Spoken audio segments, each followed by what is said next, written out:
just a few things about Howard Vollum, and his photograph is up there. And I sort of lucked into learning about Howard Vollum when we were bringing in a donation of some proceedings of the IRE. Took a little break in dragging the boxes up the stairs and said, let's look at this issue, and turned to the director's biography page from 1955. And you know, in my scanning method, somehow I zoomed into Evans Signal Lab, and then this thing became more interesting. So it's been a multi-year hunt to make a connection, and thanks to Scott, we made the connection.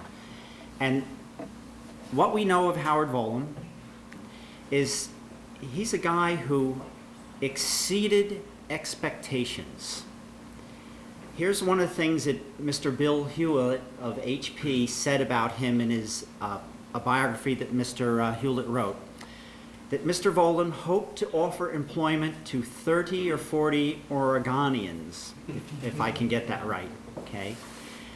Well, so he founded a company, and I guess there's 30 or 40,000 employees now, and their sales of $1.1 billion last year, okay? And you go to their website, and you see their sort of like, whenever you view a website, click a mouse, make a cell phone call, or turn on a TV, you touch the work of Tektronix.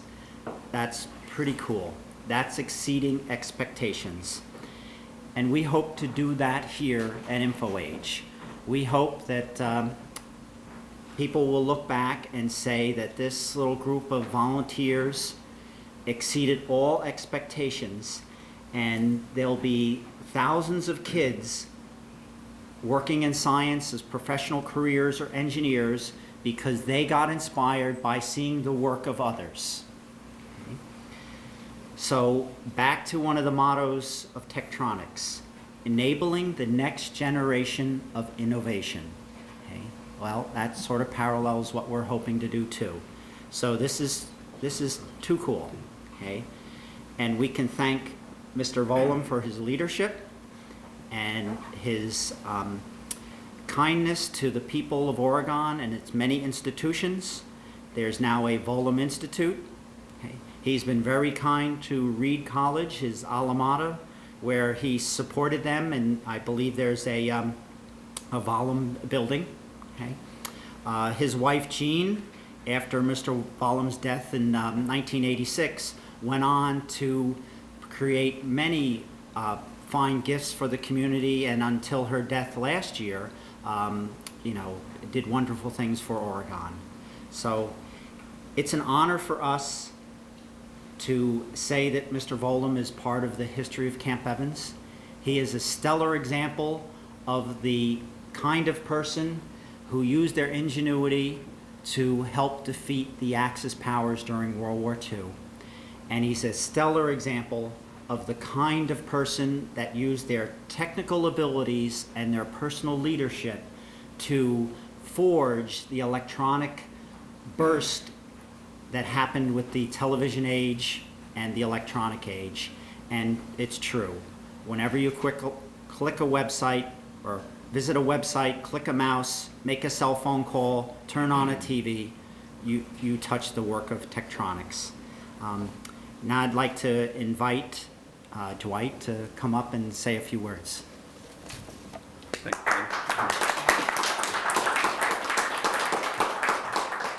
I don't have any speech prepared, so I will make it a few words, but I do want to say that I'm pleased to see all the equipment here. I'm pleased on behalf of Howard Vollum and Tektronix to make a donation. I've learned a little more about history just having conversations here, and it's gotten me more interested in digging deeper into finding out how a lot of the technology and radar and communications actually came about. I know that Tektronix produces equipment to enable that. As you said, that's one of our mottos. And we have equipment ranging from, I think, about 5 decades, I believe, approximately. I know I was born when that first scope was produced, but I wasn't working at Tektronix at the time. I started working for Tektronix around the time of this unit under the table here, which actually was the first computer that we came out with. And I was talking to the gentleman in your computer lab. We actually were in the computer business ourselves too.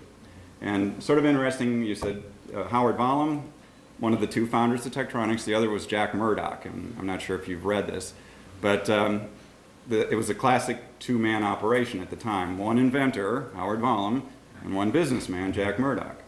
So Howard was, the technology brains behind the company.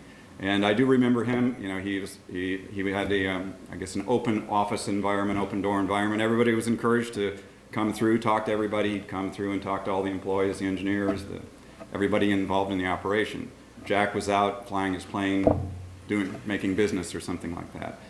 So I guess the most recent example of our technology is here, I believe. Was that correct, Scott? So we've got anything spanning from the past to the present here, and maybe what we can continue to do is, as things evolve, look at continuing with another version of the product as they come out. Absolutely. That'd be a goal here. So I'm pleased, proud. I want to learn more about history. I understand that we had an Oregon historian that put together a book that is on the table here, and I understand that Scott may try to enable some communication between the Oregon historical people and the people at Fort Monmouth to continue documenting this. So I'd like to turn it over to Scott. I think he's the one that actually did pull all this together. He convinced our upper management to pull together equipment, make the donation. And Scott, want to say a few words? Sure, thanks, Dwight.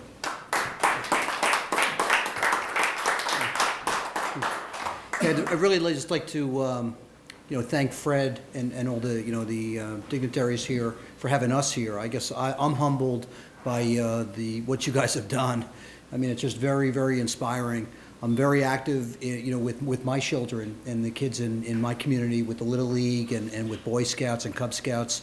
As Mike knows, I'm an Eagle Scout, and I really try to pass on to the kids locally, about technology, what I do to work. I always, tell them I went to Fort Monmouth today, and we're working on some radar stuff or whatever I can tell them, and helping the soldiers in Iraq.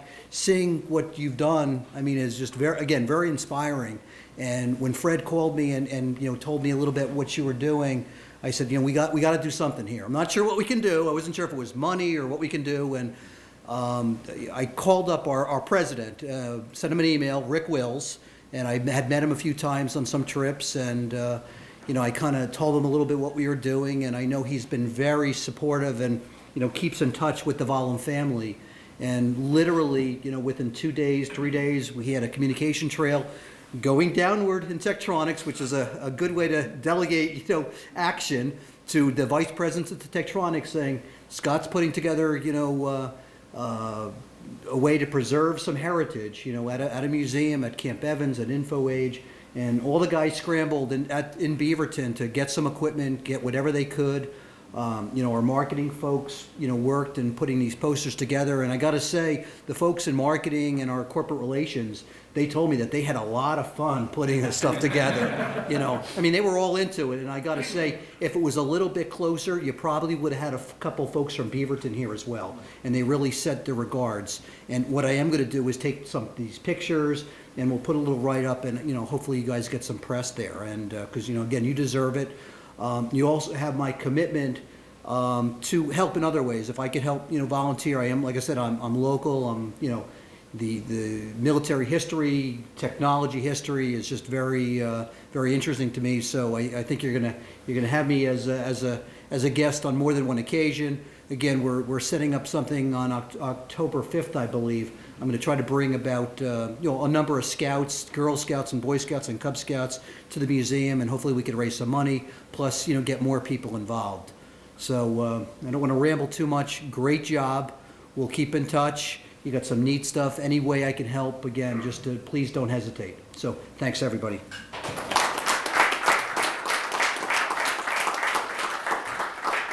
Thank you, Dwight. Thank you, Scott. Well, this is cool stuff. And imagine it all started with the 5-inch scope. Okay.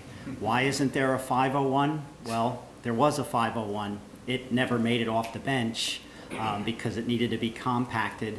The first model was the 511, and we're happy to have a 512 here. in oral histories that we took, one gentleman who was 94 at the time told me that one of the things Captain Vollum learned from captured German equipment was something about a double sweep technique, which not knowing that technology branch, I could just say, oh, a double sweep.